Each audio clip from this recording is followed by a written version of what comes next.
quarterback shit when I said I said quarterback shit when I'm under the center. Game plan sick, talking under the weather.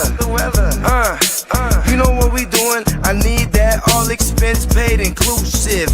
I'm the plug, so I'm plugged into it. About money like with Jewish white Christmas. I'm Scrooge, bitch. My mood is on cruise ship. If you ain't tuned in, you ain't vibing with my moon man.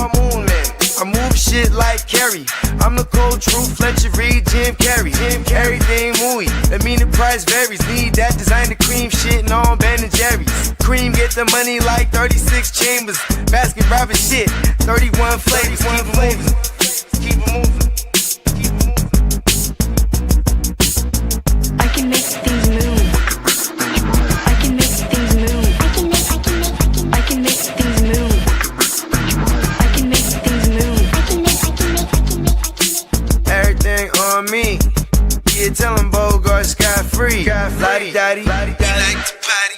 Fuck with blow shoot, throwing pop molly. Heard I carry weight, move packs like a dolly. And I stay fuming, clock me doing Godspeed.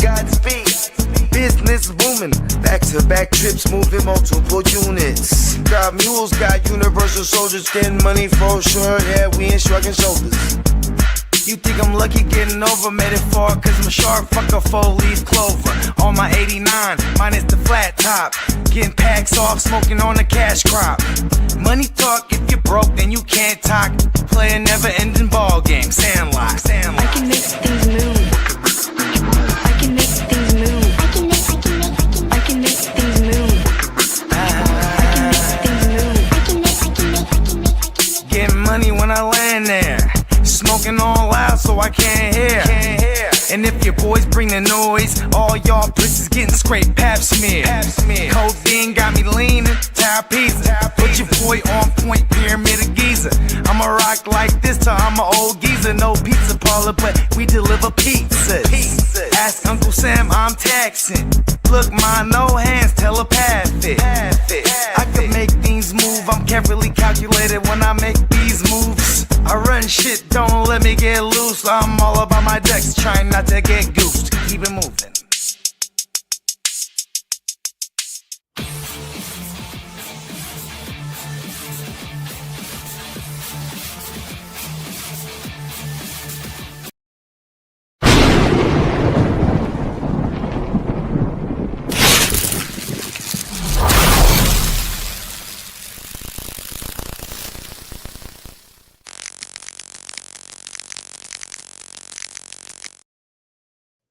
Afternoon, y'all. Welcome to episode 25 of the Chargers Power Hour, and happy spring and happy Friday, y'all. Actually, JD, you want to hit that wonderful drop?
That's right. Head on over to neonpeacockmerch.com. Take full advantage of the sale that's going on. 40% off and $13.95 tees. It's not a thing you won't find over there.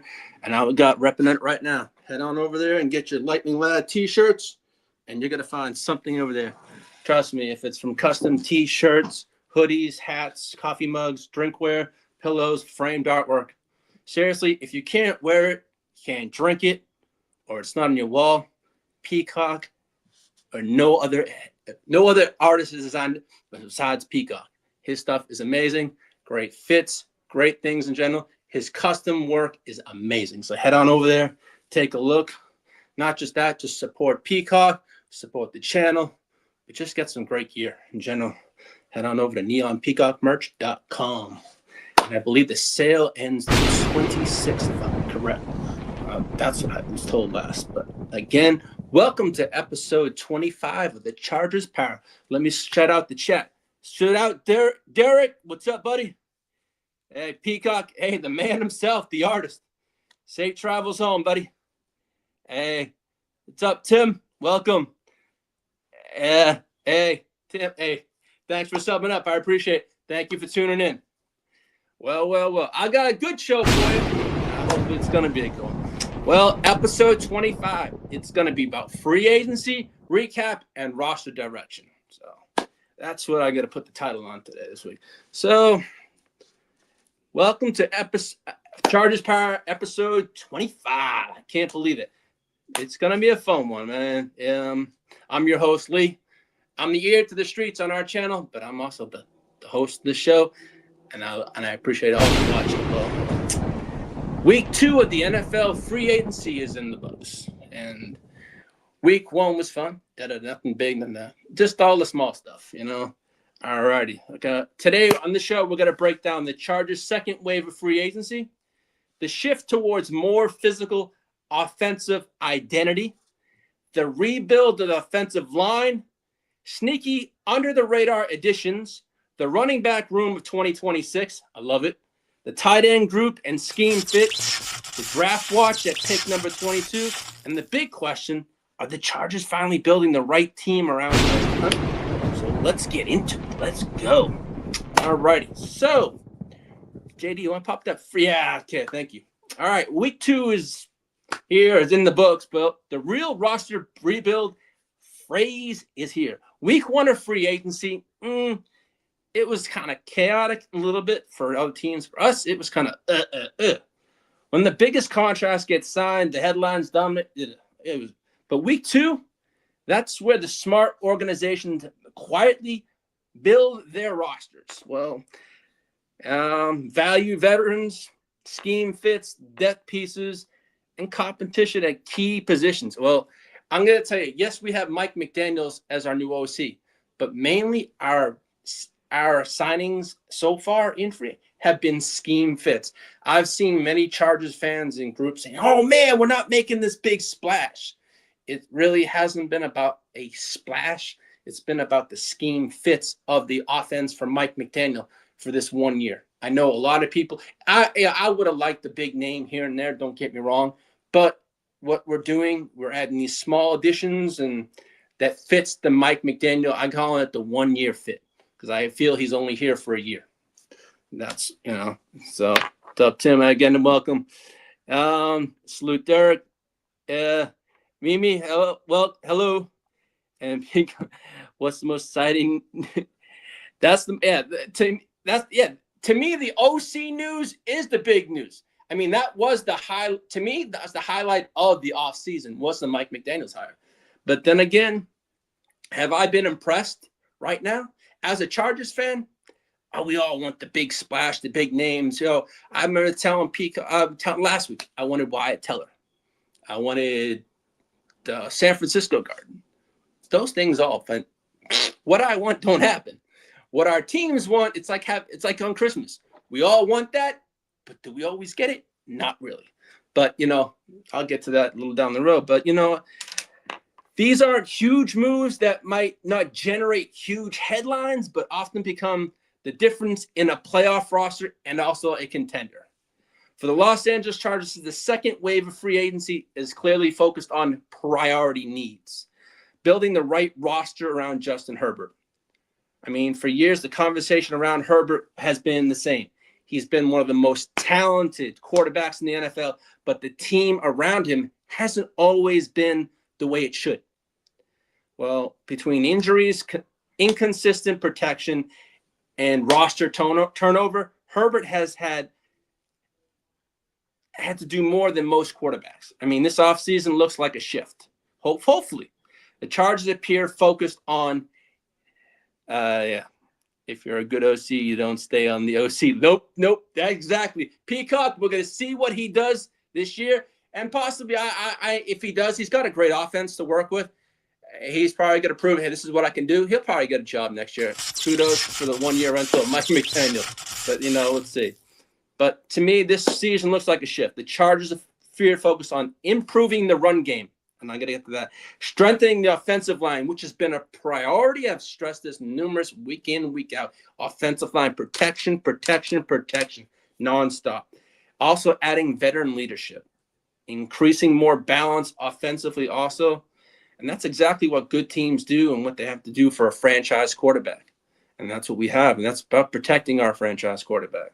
So the Chargers free agents, I'm going to spotlight one player who we did pick up in the second wave of free agency, and that was Dalvin Tomlinson signing. One of the most important and honestly underrated moves. JD, I'll take that one. Signings was one of the more important and honestly underrated. I mean, Dalvin Tomlinson, who played for the Arizona Cardinals. This wasn't a flashy signing, I'd say. This was basically a football move. His contract breakdown was this. Let's start off with the numbers. He got a 1-year deal, $17.5 million total value, $6 million guaranteed. I mean, this is, to me, I call this a low risk, high upside deal. I mean, to me, short-term commitment, high guarantees, but his flexibility, if it doesn't work out, that's about it. But his availability is amazing. This man's played 142 games, and he's played all 142. So our main every single year has been injuries. We never have that availability. But we have something now on the defensive line in Thompson. I don't know too much. I know he had decent, let's see what he got. I mean, I think for the Chargers, Molly, this is like a classic prove it contract, targeting players in this range. He's cheap. What we've been doing is getting players that fit the scheme. But what Tomlinson brings to the Chargers, career totals, 368 total tackles, 20 sacks, and 142 games played in 142 starts. As I just said a moment ago, it's about availability, something that the Chargers never really have, always getting hurt players. So we have a reliable, I don't know if he's going to be a starter or whatnot, but what he is. But to me, what that last stat matters a lot is the availability. And that's something we needed. And hey, we'll see how this works. He's durable. He's reliable. I think that's the key word right there. He's reliable. And he's not hurt that much, but it's knock on wood. And he's experienced. And a defensive line that needs stability inside, that was a huge signing, I felt. I mean, we saw 2 more guards off the market, but Wyatt Teller signed with the Texans, who signed for 2 years, $16 million, which can be up to $23 million with incentives, I believe. I know it was $16 million, but I read it was 23 with incentives or player incentives. And then Spencer Burford signed with the Vegas Raiders. Yeah, Raiders. I didn't say Raiders. I said Raiders. Oh, well. But the good news is they both weren't good options, and they both weren't scheme fits. I think what we're doing is we're signing, as I said earlier, to the Mike McDaniel scheme. That's what we're doing, these 1-year, 2-year deals, deals that we can get out of in time also.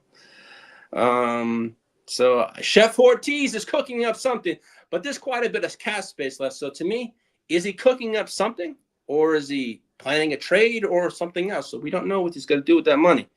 I mean, we got I think it's about $52 million left. Something. It's one of the top teams up there. But there's a few available names. I mean, I like Joe Bonito, PFF rating of a 23 out of 81 at left guard. And they got Kevin Zeitler, PFF rating of 13 of 81 at right guard.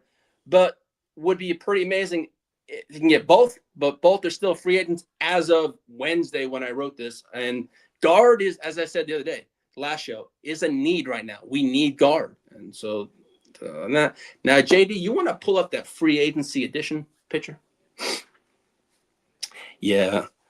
Yeah. It's a lot of money left. So, I know we need I think you need that's something like $12 million for your signings, for your draft picks or something like that. I think it's 6 to 12 I read, but we do have a lot of money. So now, yes, these are all the additions that we've added. Now, as I said on this beginning of the show, it's a clear identity shift of a physical run game.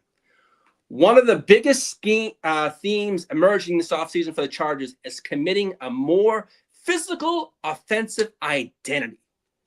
The three signings in particular that highlighted this shift for me was Tyler Biadasz. I finally can say the word with no problem. Yes, Tyler Biadasz, the center, Alex Ingold, fullback, and Charlie Kolar, the tight end. So those are the three signings that have stood out to me. We badly needed a center, and Biadasz is going to be a huge help for our offensive line. And as I said, he is technically the quarterback of the offensive line. So he's going to be doing all that stuff, running the show. So, and Alex Ingold is a great fullback, and just, he's going to help the run game and help Omari and Hampton ecstatically. And Keaton Mitchell also. I think, as I said, this running room has gotten better, as mentioned in the last show. And Charlie Kolar is a great blocking tight end. So, these are not really flashy signings, as they say, as most teams have been doing in free agency, signing big names and for big money. But these are extremely important in the Chargers, what they want the team to become, and it controls the game physically. This signals a move toward power running concepts, outside zone blocking, heavier formation pause, and more play action. I mentioned that a few shows ago, the more play action. I'd like to see more of that. And this is a huge benefit also for Justin Herbert. I mean, when a team can run the football effectively, it forces defenses to respect the run more. And it opens up play action opportunities and slows down the pass rushers. And when that happens, quarterbacks thrive, and Justin Herbert's a quarterback that can, if he's protected, can thrive, and hopefully he thrives in an offense under Mike McDaniels. I'm hoping so, and we're going to see what's going to happen, but, we still got the draft to go. We still got a lot to do, which leads to an interesting discussion point. Are the Chargers starting to resemble the AFC version of the San Francisco 49ers offense? I do not know. I don't really know too much about the 49ers offense, but we do have the correlation. McDaniels was in that Shanahan tree. So we possibly are going to take a little bit and look at, 420 radio. A question. If Jeremiah Love is a top 10 pick, what percentage of the linemen over 325 pounds do you think will be drafted between rounds 5 and 7 in the AFC teams between Mississippi? I don't know. I'm so focused right now. What's up, Commish? Hey, thanks for tuning in, buddy. Hey, 420 on that question. I just took me off guard, but hey, I'm gonna have to pass on that one for now. Sorry about that. But no, as I said, if I had knew this about the 49ers offense, but the only correlation to McDaniels is he was in the Shanahan offense, because when you look at the pieces being added, the philosophy feels similar to what the 49ers would do. Now, as I said, I don't know too much about what the 49ers do, but I do take away some things from what JD, Bogey do say about the 49ers and how they build their offense. But then again, when they build an offense, they do build a great offense. So, hey, if it's anything like the 49ers offense, hey, that's great. I hope it is like that, because when the 49ers run an offense, if you look what they've done, they're a consistent team year in, year out. They always, knock on wood, are a competitive team. So, hey, if we get anything like that, I'm all for it. But that's all I'm going to say about the 49ers for now, that. But, no, because, now, JD, you want to pull up that sneaky signing picture? All right. I'm going to call this a sneaky signing. I mean, yes, I know we have Omari and Hampton. But one of the most interesting additions that hasn't gotten enough attention.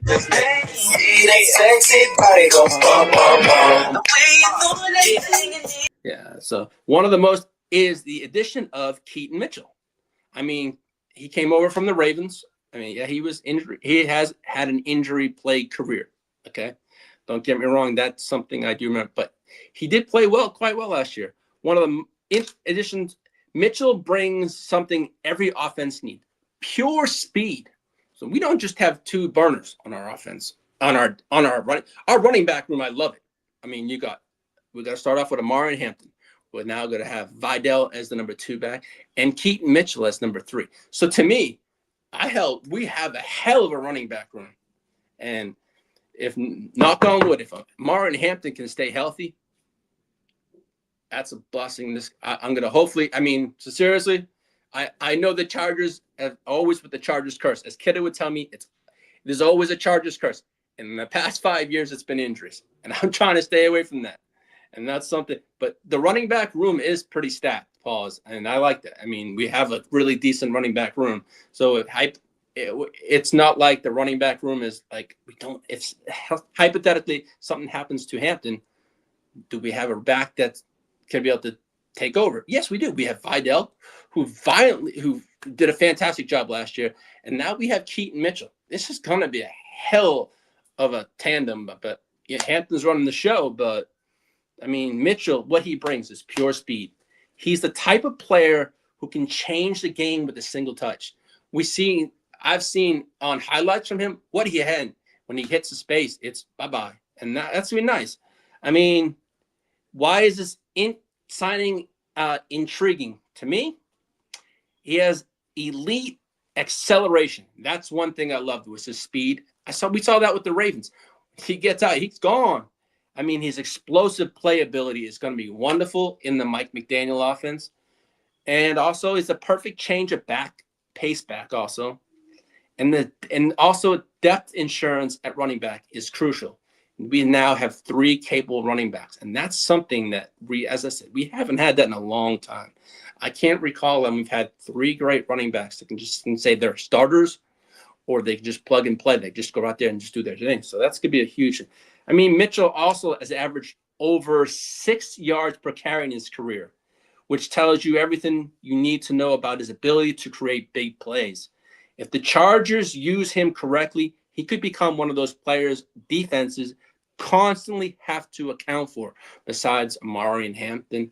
And we know what Mike McDaniels does, and he can trick plays. It's going to be fun. I mean, now that we have an offensive coordinator that likes to do all this is going to be fun. We have running backs do this, change it up. It's going to be fun. It's going to keep the defense on their toes. Who do you account for? Is it Hampton? Is it going to be Mitchell? Or is who knows? It's going to be fun. The Chargers, and that leads to a fun question for the NFL. Could Keaton Mitchell become the Chargers' breakout player in 26? Do I know? No, I think for me, in the breakout this year, it's going to be Hampton and it's going to be Gadsden.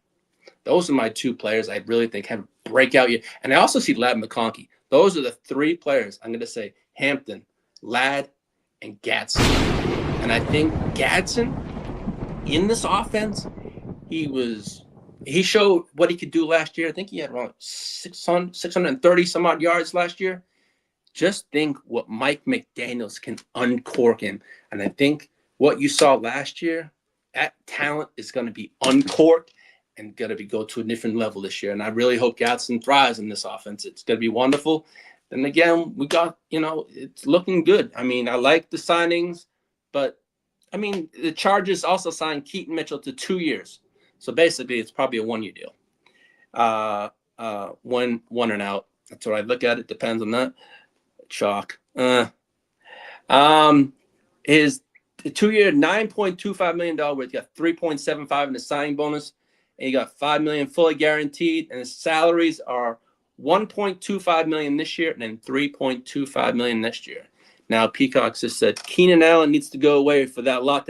Yes, Peacock. Now, hey, I mentioned on the show this morning, the Chargers are saying they would like, in quotes, to bring back Keenan Allen back. We shall see what happens. I know there's a lot of Chargers fans that love Keenan, but for me, I love Keenan for what he's done for the Chargers, but I would like to see KLS, and I'd like to see Trey Harris develop more in this offense and see what we have. We did put a 2nd-round pick last year on Trey Harris, so I really want to see what he can do. I know with Keenan back, it's a veteran presence on the offense, but to me, it's also taking away the targets from seeing what KLS and Trey Harris have. So I have mixed feelings on Keenan coming back. I know a lot of Chargers fans love what he's done I guess he to me, yeah, he's a great presence of the veteran presence to help the youngsters. But I really want to see these youngsters flourish and more. But we shall see what happens. I mean, on that. But I'm gonna say as I said, we're rebuilding the offensive line. One of the most important priorities this offseason, how was rebuilding our offensive line? Our offensive line last year was straight trash. And I'm going to say it again and again. We couldn't protect Justin Herbert for the life of God last year. And you can clip that. We could not protect Justin Herbert. And as JD knows, he's backstage, I would tell week in, week out, Justin Herbert was hit 9 times. It was week in, week out. I couldn't keep track. It was, I was waiting for 1 week to say, when is Justin Herbert going to be hurt? Because that offense is straight trash.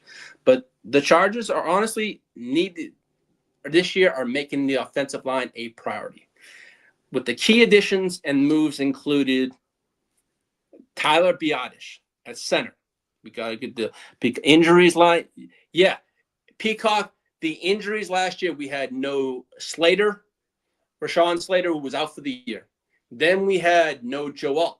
So we're going to have our left tackle back and right tackle back. That's going to be that's like having a huge break, having both of our starters back. So, yeah, and you had Biadasz, and then you had our other, like, Cole Strange is going to be at guard. I think he was signed as a depth piece, to be honest with you. I don't think as a starter. I think we addressed that in the draft because guard is a need.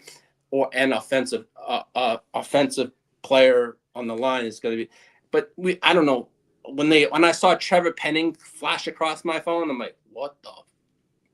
I mean, the guy was a first round pick, but as Pop the Guru would say to me, Lee, he is not a starting guard, and I know that. And we retained him, I think, as a depth piece. Same, I think, as Cole Strange as a depth piece, and then bringing back Trey Pipkins. I know Ty Mayberry. And when I texted him, he said, Lee, it better be an offensive line. I'm like, no, it's Trey Pipkins. He goes, what the hell is going on? I said, I don't know. I think that's just all Strange, Penning, and Trey Pipkins are all depth pieces. Something the Chargers last year didn't have was the depth piece. But, I mean, last season, the Chargers were dealt with injuries and inconsistent protection across the interior offensive line. Now, that was horrible last year. And that was a big, and I would say it every single week. Protection was never there for Justin Herbert. And the kid got hit. Guy got hurt all the time. Not hurt, but he got hit all the time. And that was really, injuries should be much. Yeah, Peacock, knock on wood, the last 3 to 4 years has been injuries. And hopefully we can do that. But, that offensive line. But y'all, Peacock, the Texans have fixed that offensive line for C.J. Stroud quite well. So kudos to y'all, man. Yeah, guards are always popping in this draft. Yeah, it's gonna be an interesting one. But if you look at the tackles, the Chargers already have an elite foundation. We have Rashawn Slater on one side, then Joe Alt on the other, and they're both gonna be back healthy. And we saw what Joe Alt did last year when he was in the game. Justin Herbert really wasn't touched, and that is something we're gonna see this year. And as he can stay healthy, I swear to God, I'm loving. We saw what Justin Herbert did without an offensive line. And now you get that Justin Herbert with an offensive line. It could be a game changer. And also in the Mike McDaniels offense. So, man, I'm really hyped for this offense. And I'm excited for it. I know a lot of people are too. But, I have to also mellow my expectations to it. We know what Miami did in 2023 with that offense. But you know what? This is the Chargers too. So it's as Keaton would say, the Chargers can charge it up. So even Herbert was in, broken hand. Yeah. And that's another thing with Justin Herbert's always dealt with injuries almost every single year of his career. And now, to me, the last time I can remind in Herbert's career, he had an offensive line to protect him was his rookie year. That was the last time I looked all that he had an offensive line that could protect him. So this should be the difference. So he had it then. We saw what he did in his rookie year. He put up a lot of yards, and we haven't seen that Justin Herbert. And hopefully we see that this year. As I said, with Joe Alt and Slater back, that's a phenomenal tackle combination. Now the focus becomes solidifying the interior. And we have to solidify that. The big question is now is the offensive line, is the offensive line actually better than last year? I say it's going to be because we're going to have Slater and all back healthy. Or does the team still need another interior lineman in the draft? I thought we would. That is going to be at 22. I feel that's probably what we do is interior lineman. I mean, I'll get to that a bit later, but that's what I do feel is a need in the first round. And there's plenty of people there at 22. So I'll get at that. Now, JD, you want to pull up that blocking tight end picture? All righty. So the blocking tight end. Now, the value of blocking tight end. And as I said, I'm not crapping all over Gadsden. This is just an addition to the team. Gadsden is our tight end one. All right. But another quiet but important addition is the tight end. We added Charlie Kolar from the Ravens. For years, the Chargers offense lacked a true inline blocking tight end. Now, he's well known as a well-known blocking tight end in the NFL. Kolar helps fix that. I mean, his strengths include he set an edge in the run game, contributing in multiple tight end sets, and improving play action looks. So, as I said earlier, I feel the run game this year is going to be very important. I think we have a very good run game this year, hopefully. And Charlie Kolar is going to play, and Ingold. They're all going to play a great addition into this offense this year. That signing may not sound like a flashy, but it's always the offensive becomes far more versatile and unpredictable also. And for the versatility, his versatility is a key to keeping the guessing. Now the notable departures for the Chargers was in free agency. Every team has a turnover. 2 players leaving the Chargers included I can't pronounce Odidi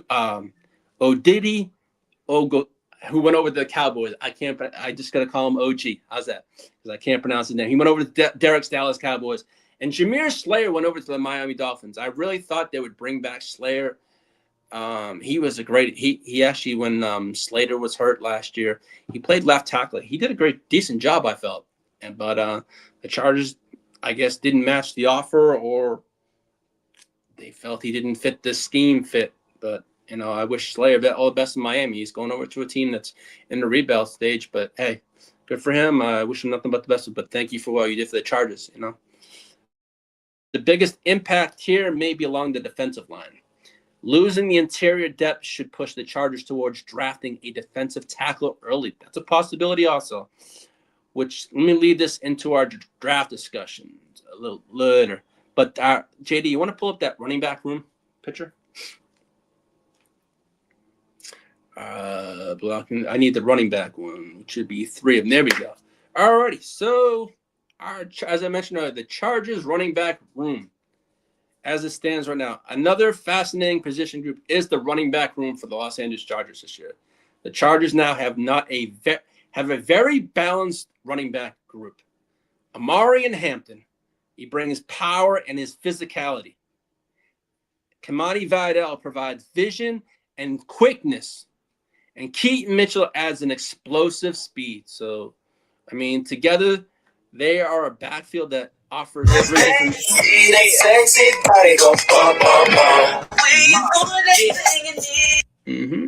Together, the 3 of them, different styles: power, agility, and speed.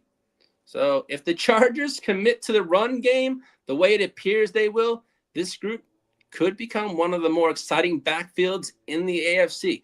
So, and I know it, I've been putting together I'm going to wait till after the draft. I'm going to do a post-draft / fantasy show. So, and I'll break all that stuff down further down the road. That's after the draft, which will be in a month or so, about 34 days. But it would be nice having the Chargers having a running back, one of the best groups in the AFC. But then again, it's all about staying healthy, I feel. And it's something the Chargers always have a problem doing, is staying healthy. So if we can stay healthy, this would be nice. But you know, and what's Peacock says, even Herbert, yeah, he was. And you know what, man, I don't want to see these injuries. I mean, I did see that, you know, and I was like, tomorrow's that flag football game, and I did see what's his name, Derwin James got hurt. He pulled out of the flag football game tomorrow, and was replaced by, I think, Minnesota. I think it's one of the Minnesota Vikings player. I think Harrison Smith, I believe, replaced him. I don't know the kind of injury, but I'm like, oh my God, that's just not a sign, is it? I'm like, nah, I hope not, but no, that kind of sucks. But JD, you want to pull up the tight end room picture? Yeah, alrighty. So now the tight end room. The tight end group is another position that has quietly improved. The pieces include Aronde Gadsden II. He's a great receiving tight end, big slot, pause. Charlie Kolar, hybrid blocking and receiving tight end.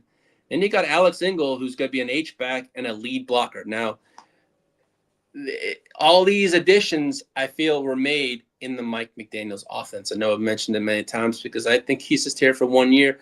But we're going to see what these additions add to the run game. Now, Alex Ingold was a great blocker in Miami. We saw what he did for A-Chain. And if he can do that for Gadsden, Kolar, all these things are going to what Mike McDaniel wants for his offense. So we're looking at it. But there is still one missing piece. And that's that true in line is a wide tight end. And they brought back Tucker Fisk. It's why bringing back Tucker Fisk makes a lot of sense too. But I wasn't really a fan of him. That's a type of player that is critical in the outside zone run scheme that Mike McDaniels brings back. But I have a funny feeling Darren Waller is also out there. He had a nice little fun time in the Mike McDaniel system down in Miami. Do we bring him as a third tight end? Now, there's options. I know I mentioned Dallas Goedert in the last show. He was re-signed by Philadelphia for a year. Rumors, yeah. What's up, Cap? Thanks for joining. Rumors have it in mind that I know. I saw that mentioned on the show this morning that A-Chain's not being traded. He's as they say, untouchable or not being traded. But they said that about Jalen Waddle. So, Cap, you can say that, but about almost a month ago, I reported and they said, well, no, Waddle's being traded or A-Chain, but there goes Waddle. Yeah, and I'll get to that a bit later too, you know. But you give Justin Herbert protection. If there's one message the Chargers front office should remember, it's simple this: protect Justin Herbert. That's all you got to do. As I said earlier, since his rookie season in 2020, the offensive line in front of him has been inconsistent due to injuries and roster turnover. Yet despite that, Herbert still has played at an elite level. Imagine what happens when he constantly has a clean pocket. I don't want to imagine that, but I'm looking forward to seeing that happen. When Herbert has time, his arm talent, decision-making, and downfield accuracy make him one of the best quarterbacks in football and in the league. But that's when you have a clean pocket. So if the Chargers give him the protection he deserves, the offense can reach an entirely different level. I feel that's capable, but that's entirely on the health of the offensive line. And seriously, if we have that, it's going to be a beautiful thing to see what he does.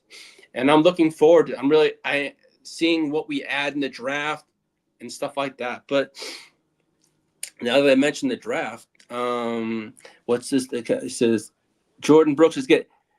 I don't know, Cap. I saw that thing about Jordan Brooks getting traded Monday or to Seattle or Dallas. I mentioned that on the show, but I mean, I'm here in DFW and I've seen nothing about. I saw the little blurb early this morning while we were on Wake Your Game Up, and I mentioned that to Derek. But we shall see what. I mean, I don't know. I truthfully don't know what's going to happen there. I don't follow the Cowboys, but I did see that blurb for the show this morning. But, I mean, now, JD, you want to pull up that draft watch? All righty. So, we know the draft will be here in about 34 days. All right. So, there are three players that I've been really looking at. One of the names is Spencer Fano from Utah. So he's an interesting draft prospect is Spencer Fano from Utah. Some of the teams believe he may project as a guard in the NFL because of his arm length concerns. I saw that, and they did also say that his measurements at the combine were kind of wrong from his pro day. So we shall see. But many think he can be be very good, but in a run zone blocking scheme, he could be a fantastic fit. His strengths include elite movement skills, quick processing, power and leverage, and strong agility, something we could use. If he falls in the 20s, the Chargers might strongly consider him. But I got three options. There's Spencer Fano, and there's also Peter Woods from Clemson. Now, that's one name that continues to appear in mock drafts for the Chargers is Peter Woods from Clemson. If the Chargers select him at 22, it would make a lot of sense. Wood is viewed as a high upside 3-technique defensive tackle with the ability to disrupt plays from the inside. His strengths include explosive. He's an amazing explosive first step. I was watching some video on him yesterday. And then he's an interior power, he's very big. Pause. Ability to collapse the pocket is one of his best agilities in college. And he's a backfield disruption, which we would use. And interior pressure is extremely valuable in today's NFL also. So, edge rushers usually get the headlines, but the defensive tackles who can generate pressure inside can completely change a defense. If Woods reaches his ceiling, he could become the type of player scouts call an interior havoc wrecker. Hey, I would love a havoc wrecker on our defensive line. That would be nice. Now, the Chargers right now hold 5 picks in this draft. We hold the 22nd first in the first round, 55 in the second, 86 in the third. In the fourth round, we have the 123rd pick. And the sixth, we have the 204. We did give up that 5th round pick for Owe. So we have to make these 5 picks we have this year. We have to hit on all these picks. Now, if you ask me what I would like to go all defensive on this draft. Maybe that's what I would like, is to basically protect Justin Herbert. We have money in the cap. If we want to make an addition to the offense, we can do that. But I always like to go defense all in this draft and just address not the hypothetical needs, but the needs I know the Chargers need. And that's protecting Justin Herbert. Protect. And I'll say it again. It's about protecting your investment and protecting Justin Herbert. And if you do that, wonderful things can happen. Now, shout out to my good brother Bakes, my friend James. And also, I want to thank connected with a Kansas City Chiefs fan over on TikTok. And he invited me onto his podcast this coming season. I'm looking forward to it. And his YouTube channel is a Chief podcast. And we just connected today. So I'm probably this coming season we'll have him on this show, and I'll probably be gone over there. Now, I know I have a lot of hatred for the Kansas City Chiefs. But you know what? That's our rival. But you know what? I can put the hatred aside because you know what? He's going to come on my show. I'm going to be respectful just as I respect that on my show. But I'm looking forward to that this coming year. I have my other friend James, who's a Chiefs fan, but that's back and forth banter between friends. But This is the person that has their own podcast, and I want to respect them just as much as I want to be respected in return also. But hey, we're rivals, so I'm going to do my best. And that's all I can say. I can't promise. I'm going to do my best. What's up, Bakes? Shout out to my friend Bakes. Now, hey, your Las Vegas Raiders look good, homie. That's all I'm going to say. Now, to that next one, while Bakes is here, I'm going to call this one the AFC West breakdown. Okay, JD, you want to pull up that picture there? AFC West breakdown? All righty. Now, how I have these positioned. Bakes, this is nothing against you, man. This is just where I look at it right now. Okay? That's what I see the standings possibly be. Now, that could all change. I'm not saying the Raiders look a lot better than they were last year. I see the Raiders as a 6, maybe a 7-win team this year. And we saw what happened in the AFC West. Justin Fields just joined the Chiefs. So, I mean, all right. The division just leveled up, I feel. And that's what I'm going to call this section. The AFC free agency and trade breakdown. The division just leveled up. Now, let's zoom out there and look at the entire division because this is where it gets really interesting. The AFC West didn't just improve this season. It evolved. This might be the most complete division. Complete. The division has been from top to bottom in years. And I personally think that there's been additions from the Raiders, from the Chiefs, and from the Broncos. And we know the Broncos made a big splash a few days this week. Let me just break it down team by team. Now, the Kansas City Chiefs, they're still a standard. They're still dangerous. But they may be minus Mahomes. We don't know. But they just added Justin. I'm on a green field. See how he does. Who knows? If Mahomes is ready for week 1, they say he should be. But, hey, are the Chiefs going to play it safe? They may play it safe by bringing in Justin Fields. All right. The Chiefs are still a team everyone is chasing. Don't get me wrong. They have rings. They've shown they're the standard in the division. But they weren't the standard last year. So we shall see. But do I expect another down year from the Chiefs? I expect a mediocre year from the Chiefs this year. That's what I'm expecting. That's all I'm going to say. I mean, I haven't followed what the Chiefs have done, but I feel that they're going to be mediocre this year. I mean, they're up and down, but we know it's the Kansas City Chiefs. I mean, what makes Kansas City so dangerous is not just star power. It's consistency year in, year out. They're in the playoffs. Yes, they weren't last year, but their consistency year in of being a powerhouse is always there. They continue to reload instead of rebuild. They had smart system fitting players. They did that. They got what? They had a K9 at running back. They had pieces here and there, but they kept their offensive identity intact also.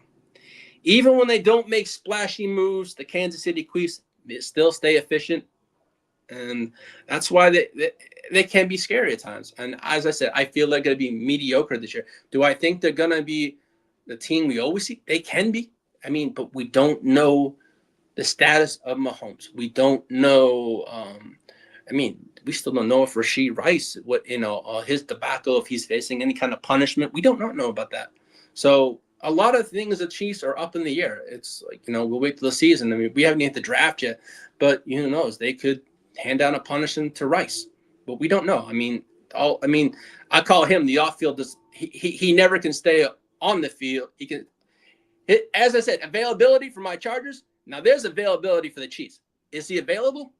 Yes, but his off-field availability is not that great. So he seems to have more of an off-field distraction than a big distraction on the field. So hey, that's why I call them the Kansas City Chiefs or the Chiefs. But hey, shout out, but I'm going to try to get better. Like, I'm just being respectful to my fan base and all that stuff. But hey, I can give it, but I also have to learn to take it too. So that's something I'm trying to improve on. Now, let me get down to, this is the Chiefs. All right.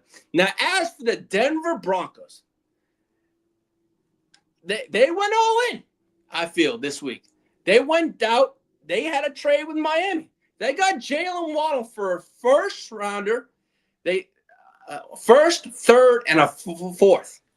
Miami got. Now, hey, do I think they gave up a little too much? Yeah, I did. But hey, now they got Bo Nix, a weapon. But now can Bo Nix throw the ball? We shall see. Now, as for Denver, they're aggressive. They went all in. They spent out a first round, a third, and a fourth. Now, let's talk about the biggest storylines in the division. The Broncos made a statement with the Waddle trade, as I said. I mean, this is a massive move for Denver. I mean, Waddle instantly gives the Broncos elite speed, a true wide receiver one presence, and a game-breaking ability to break out. I mean, and more importantly, he changes how defenses have to play Denver. I mean, they didn't really. Well, they had Cortland Sutton. Now, does that mean Cortland Sutton's the odd man out in Denver, or is he just Waddle's the man? It looks like Waddle is the. I mean, if you put that much draft capital down, obviously Waddle is the man, and we're in there. I mean, we're not just waiting. We're, it's Denver showing, hey, they want to compete. They were a game away from going to the Super Bowl last year, so they feel Waddle may be the missing piece. But I don't know. I'm not sold on that. I'm not a huge Bo Nix fan. I think he's I'm not going to say an average quarterback. I think he's a good quarterback, but hey, we shall see. I mean, I probably my hatred for the Denver Broncos, but hey, that's just me. But now let me get to bake. Let's see. Jaggets just signed Jake Bobo. Hey, thanks, Pika. Hey, I know. But and let me get to Las Vegas Raiders. They're building an identity. The Raiders might not be grabbing all the headlines, but they're quietly made moves that matter this offseason. I won't lie. Yeah, that some of these moves have been very impressive. Nakobe Dean, Tyler Lindenbaum. That's going to be a hell of a center with a brand new rookie quarterback growing with a rookie quarterback. It's going to be great. So, and then there's a lot of additions they made on that offensive line, the Raiders. I haven't studied the whole thing, what they've done, but they added quite a bit of players this year. And they don't have mess with exactly. I mean, we shall see what happens, Peacock, on this one. All these other guys that can't get it done. Exactly. You hit the point. They felt that the guys that they have were not doing the job. So, hey, let's go out and spend that draft capital on Waddle. Yeah, but giving up a first, third, and a fourth. But we shall see it all. Now I was saying to Ty Mayberry, and this was one thing. Jalen Waddle has now going from South Beach, warm weather climate. Now he's going to cold weather. I mean, he's only going to be there for 8 games in the cold weather. But hey, I'm not saying it's going to be a change. But that's why they paid him this good money for us. But good for him. But I mean, let me get back to the Raiders. Their focus this year has been clear: the physicality, defensive toughness, and offensive balance. Now they added a few players on offense, but I feel that in the draft, this is when the Raiders are going to do. The Raiders are trying to build a team that can run the ball. Now I feel, hey, Alvin Gentry is to the moon and back this year in fantasy. What they've done for that offensive line is great. I think we'll have a big year from Alvin year 2. So hey, shout out to Bakes. That's going to be an interesting offense this year for fantasy football. They're going to run the football, control the clock, and compete in close games this year. I feel the Raiders have a very competitive team compared to last year, but they had no choice. But we're going to see what they're bringing. They're going to bring in Pop. I think it's going to be Mendoza. All signs are pointing that Mendoza's the pick for the Raiders. So, and this division is loaded with offensive explosive weapons. I mean, they have Brock Bowers over there. They have Gentry. But really, the wide receivers really doesn't really stand out to me. That's the only thing. That's where I feel the Raiders in this draft are possibly going to go wide receivers in this draft. Maybe get a couple, but they really didn't really sign anyone that stood out that I thought they would get like a wide with all the money they had. Peacock, you hit the nail on the head right there. And I said to Ty on the phone, I said, is Waddle going to be able to handle this cold weather? Yeah, he is brittle, but you know what? We shall see. Going from nice sunny weather in California and the humidity there to nice cold weather and snow in Denver. The AFC West, it's gonna be a challenge this year. I think further down after the draft, I'll get to where I think is all that kind of stuff. But right now, until we get the draft out of the way, we get the schedule out, now we can talk about that. But no, I think the AFC West is a very well-balanced division in football. I think it has to be one of the top 3 divisions in football going into next season before the season starts, as it looks on paper right now. But that's just looking on paper right now also. Now, I know I've talked about all. And now I'm not going to lie. I do think what the Raiders have done, shout out to Bakes. They look good. Offensive line is fixed. Offensive line for the Raiders last year was horrible, just like the Chargers last year. And I told Bakes, man, there's players that I like. Oh, yeah, I like my Raiders. Yeah. But the offensive line, the Raiders had to fix that offensive line, especially bringing in a rookie quarterback. But as you look at all these teams that bring in a rookie, they can reset their thing. They don't have to go out and spend money on a quarterback. So the Raiders, the next 4 years, will have a rookie deal. So they'll be able to build around Mendoza on that rookie contract. So the Raiders can only get better every single year having these young players. But they did spend quite a bit of money. I ain't going to lie. So, but, they'll figure this. Now, as for my Chargers, the last Chargers have been smart, system-driven built. I mean, that's in this new regime. That's how we're built. And now, as I said earlier, we like it. Everyone loves these splashy signings, but have we had a splashy signing? No, we haven't. And I think it's just more building the scheme fit for this year for the McDaniel offense, is getting the players. I know it's, as I said at the last show, it's like shopping at a thrift store to Neiman Marcus. Most teams of these teams are going out spending on high-priced free agents. We're not. We're getting these small, short contracts for bargain prices for cheap. But I know a lot of Chargers fans are kind of pissed off about that because we're not spending the money. And I remember saying it weeks ago, it's about this offseason was about protecting Justin Herbert. Now, yes, we haven't gone out and made these big splashes, but also remember, we're having Joe Alt back and Rashawn Slater back. So that's another to pull back a little bit, pause. And, but as I said, most of our signings have been scheme fit, physical identity, but what they're building is a stronger run game, a better offensive line, and a more versatile on offense. And that goal is to clear, and that's to take the pressure off Justin Herbert. So we shall see. I mean, because this offense becomes more balanced and more efficient instead of a one-dimensional. The last 2 years was a one-dimensional. As I said, the Greg Roman offense was one-dimensional. It was run the ball, pause. But now with the Mike McDaniel offense, we're going to throw the ball a lot more. We're going to see the Justin Herbert. Hopefully we see the Justin Herbert we had this rookie year. And that's what as a Chargers fan, that's what I'm hoping for. I want to see the more explosive Justin Herbert with the protection that he has, with a clean pocket. What he can do in this offense, it's going to be a wonderful thing when you see that ball hum around.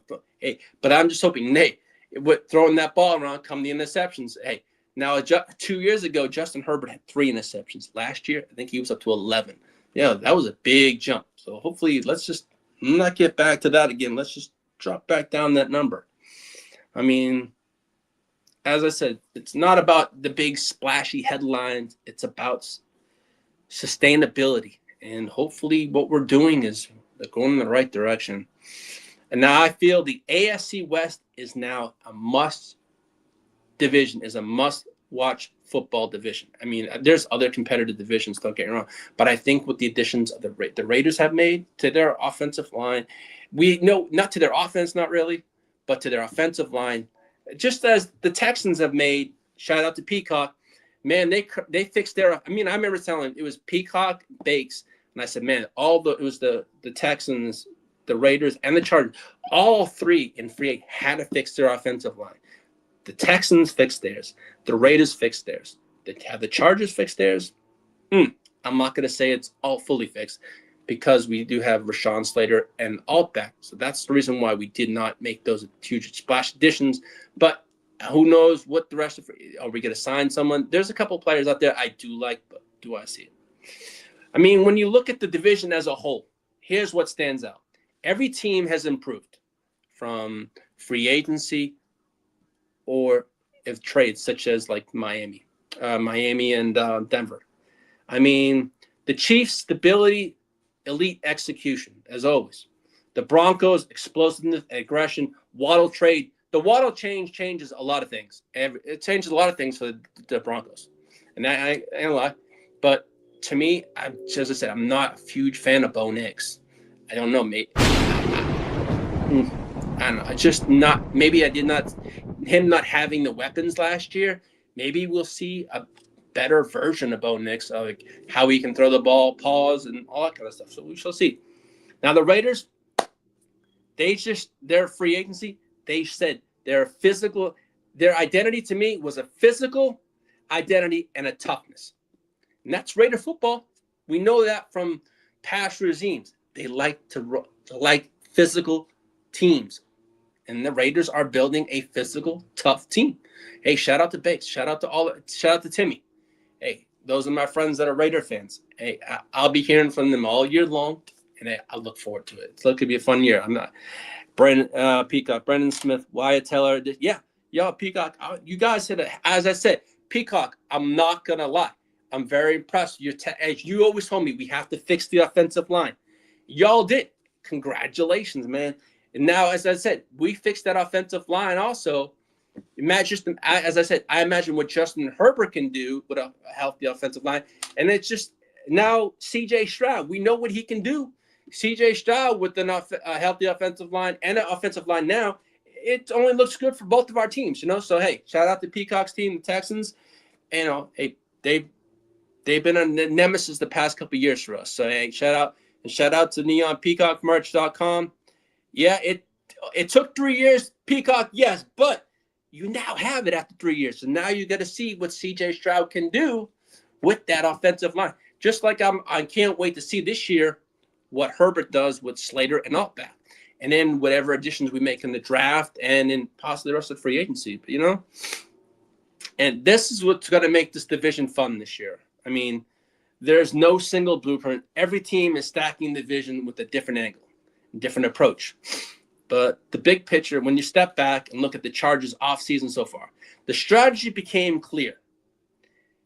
Been about scheme, fit, and not a big free agency signing or spending big money. I look at it this way. To me, the Chargers offseason is incomplete as of now. That I'm going to say this right now. Am I impressed?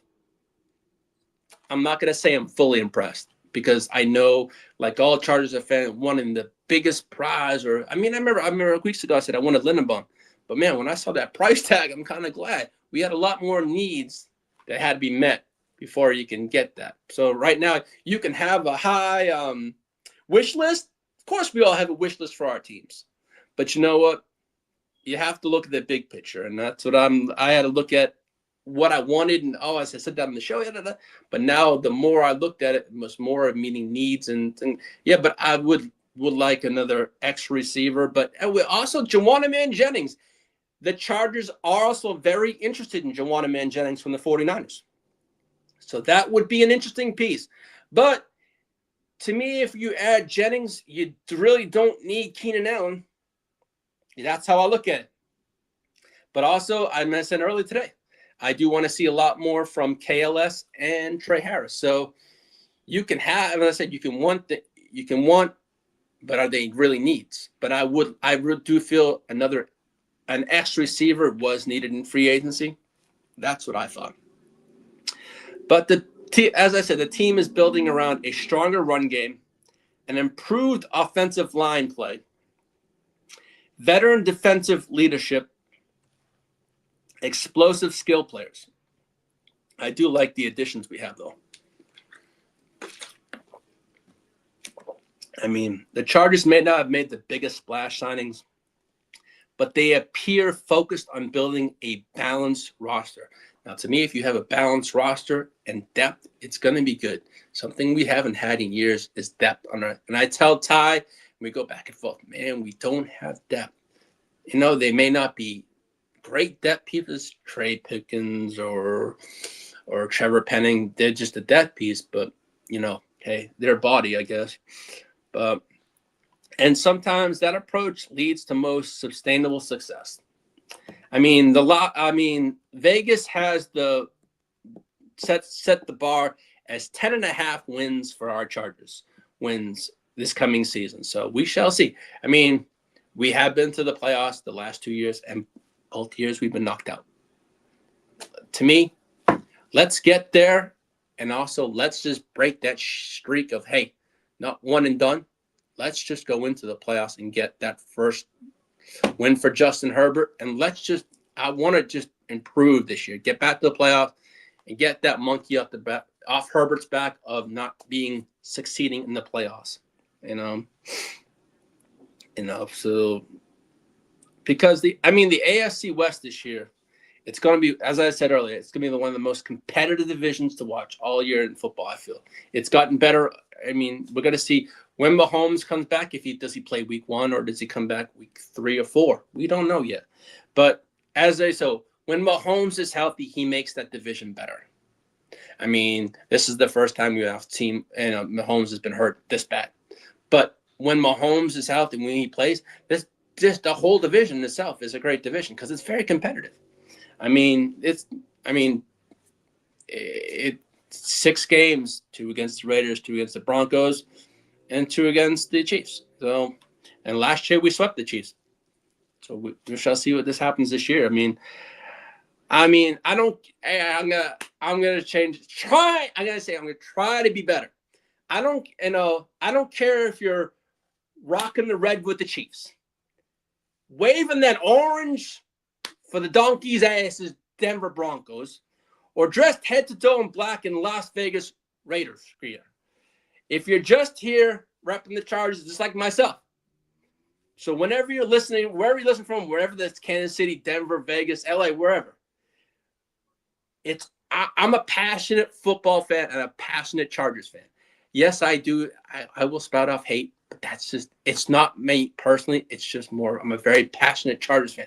I can't stand all my AFC West competitors. Simple as that. Just as we all like our teams. Yeah. Oh, Peacock, you ain't loving. I loved watching the Chiefs suck last year. Now, as I said earlier, I think the Chiefs are mediocre this year. I don't think they're going to be like the Chiefs that we know of. But then again, that's why they play the game. We shall see what happens. Do I think K9 is going to be the answer? He's a great addition to that run game. Yes, don't get me wrong. But you know what? If you're repping with the Chiefs, you're repping with the donkey's asses, or it's the Raiders, I don't really care. You're my rival. So it's always, for me, I'm always going to say something. But you know what? This year, I'm going to make an improvement. Yes, I can give it out, but I'm going to learn how to take it this year. I can handle it. It's just I have to just tone it back a little bit. I'm going to try toning it back. I can't promise. I'm going to try. But, today on today's show, I could have said Ray Turds, but I said Raiders. I didn't say donkey's asses as much. I said Broncos. I'm doing my best. I'm going to try. But, I really, it's been a fun episode. It's been a fun show. But to me, what the Chargers most impressed, is anyone have any, what was the most impressive signing you felt was for the Chargers? To me, it was Tyler Biadasz. That was, to me, center was a need. I'm like, holy shit, we got Biadasz, who was the 3rd ranked center and out there. So I don't, Casey has a high draft pick also. Now, Peacock, they may have that draft. The question is, they have 2 picks this year in the 1st round. So does KC move up, or do they get to me, Mahomes is coming off a serious injury here. Do they go out and get protection from Mahomes, which he's going to need? Now, that run game this year for the Kansas City Chiefs is going to be huge. So that's why I see they went out and addressed their biggest need was the run game. So, we shall see what happens on this. It's going to be a fun year. I know I got several people on my hit list this year. I got about 5 teams. I just have to nail down pause for coming on the show this year. But I got pretty much, and I got to, as I said, the Chiefs podcast, he's going to come on. And I also have Peacock. I'm going to have Kidda. I'm going to have pretty much hopefully all these teams represented this year, but it's going to be kind of fun. But I also want to thank everyone for tuning in today for episode 25. And I hope to come back for episode 26. But and make sure to follow. If you're not subscribed, make sure to check out the Gen Wealth. Also check on neonpeacockmerch.com. I also check on Peacock's has a great YouTube channel. He does great content for the Houston Texans. I highly recommend it. Even if you're not a fan of the Texans, Peacock puts out some of the best content out there for his team and for the Houston Texans. I mean, seriously, if you could nominate someone, Peacock, man, I'd nominate you for great Texans content. Your Houston Huddle, man, is fantastic. I'm going to say one thing right now. This show would not be possible if it wasn't for myself watching Miles or my buddy Peacock. What he does with the Houston Huddle, it kind of lit a fire under my ass, because I'm like, if he can do it for the Texans, I may not be able to do all the graphics and stuff like that, but you know what Peacock does in the videos that are absolutely fantastic. It shows it is fire. But man, thank you for lighting that fire under me, because I was like, oh man, I can chill with the guys on the podcast, but could I do it on my own? The more and more I watch Peacock, and I kind of picked his brain, I go, yo, what do you do this? I got the drift. I'm like, maybe I could try it myself. And I have to thank you, Peacock. No, man, shout out. If it wasn't for you, man, I wouldn't be able to do this. But the more and more I watch you, you killed it every week. And I'm like, I would tell someone in this house, you know what, Peacock can do that. Sure the hell I can do it. It took me a while because I was afraid of seeing myself on camera. But then again, why should I be afraid of seeing myself on camera when I'm with y'all for wake your game up and all that stuff? So I shouldn't be that. So it's more of growing a sack, to get over that hype of, oh, it's just me on the camera. But no, it's not. It's just more of seeing myself. But I thank you, Peacock, because you're the one that the more and more I watched and what you did, and I asked you some questions, I said, you know, I can do that. It's just more of mind over matter. Can I do it? Yeah, I can do anything I put my mind to. It's just more of I had to get the hiccup. But I do thank you, Peacock. But I also want to thank everyone for tuning in today. And I appreciate taking your time out of your day. But on that note, also head on over to Peacock's website. Check out the stuff. He made this great Lightning Lad t-shirt for me last year that I sent him a design for. I swear to God, some of the best custom work I've ever seen done on t-shirts is done by Peacock. And he can't just do them on t-shirts, hoodies. He can do them on cups, pillows. He made an amazing pillow of my two dogs. And seriously, everyone says, wow, that's so cool. Where did you get that? I said, my buddy did that. And I said, he made that. I said, I just gave him a picture, and it's just not a thing he can do. As I said, there's not a thing, as Peacock said, there's not a thing I can't do. This man is like a Picasso. So head on over to neonpeacockmerch.com. Check out everything. Take full advantage of the 40% sale, the $13.95 tees. And trust me, you'll find something. But just sign up for the emails, get notifications. You'll find something you'll love. And if not, if there's something that you do like, you can always message Peacock or reach out to me, and I can get you Peacock's information and how to contact him. And he can, if you have an idea, you want to put on a t-shirt, a mug, anything, Peacock can do it. And I align this. I mean, he's done our Las Vegas draft t-shirts. There's not a thing Peacock can't do. So now, Peacock, I appreciate you, man. But I appreciate the friendships I have and I built in the Gen Wealth. But most of all, we have a great brotherhood. And you know what? We know we give each other shit every single day, but I love it. And I know I give you guys hell. But I said, you know what, man? I couldn't ask for a better band of brothers. So on that note, head on over to neonpeacockmerch.com. And I'll see you all for episode 26. When I have enough content and all that kind of stuff, I'll put one together. And as I said, I'm going to put together a post-draft show. It's going to be half draft, half fantasy related after all the landing spots are done. But on that note, I hope everyone has a wonderful rest of their Friday, a wonderful first day of spring. Have a blessed and safe weekend from myself. Hey, y'all, stay healthy, safe, and have a good one and enjoy. And I'll see you next time. Both the fuck up. Let's go, Chargers. Let's go.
Game plan sick, target under the weather. You know what we doing? I need that all expense paid inclusive. I'm the plug, so I'm plugged into it. About money like we Jewish white Christmas. I'm Scrooge, bitch. My mood is on cruise ship. If you ain't tuned in, you ain't vibing with my moon man. I move shit like Carrie. I'm the cold truth, Fletcher Reed, Jim Carrey. Everything mooey, that mean the price varies. Need that designer cream shit and all Ben and Jerry's. Cream get the money like 36 chambers. Baskin Robbins shit, 31 flavors. Keep it moving. I can make things move. I can make things move. I can make things move. I can make things move. Everything on me. Yeah, tell him Bogart scot-free. Lottie-dottie, he like to potty. Fuck with blow shoot, throwing 5 molly. Heard I carry weight, move packs like a dolly. And I stay fuming, clock me doing Godspeed. Business booming, back-to-back trips, moving multiple units. Got mules, got universal soldiers, getting money for sure. Yeah, we ain't shrugging shoulders. You think I'm lucky getting over, made it far, cause I'm sharp, fuck a 4-leaf clover. On my 89, minus the flat top. Getting packs off, smoking on the cash crop. Money talk, if you're broke, then you can't talk. Play a never-ending ball game, Sandlot. I can make things move. I can make things move. I can make things move. I can make things move. Getting money when I land there. Smoking all loud so I can't hear. And if your boys bring the noise, all y'all places getting scraped pap smear. Codeine got me leaning, pizza. Put your boy on point, pyramid of Giza. I'ma rock like this till I'm an old geezer. No pizza parlor, but we deliver pizzas. Ask Uncle Sam, I'm taxing. Look, ma, no hands, telepathic. I can make things move, I'm carefully calculated when I make these moves. I run shit, don't let me get loose. I'm all about my ducks, trying not to get goosed. Keep it moving.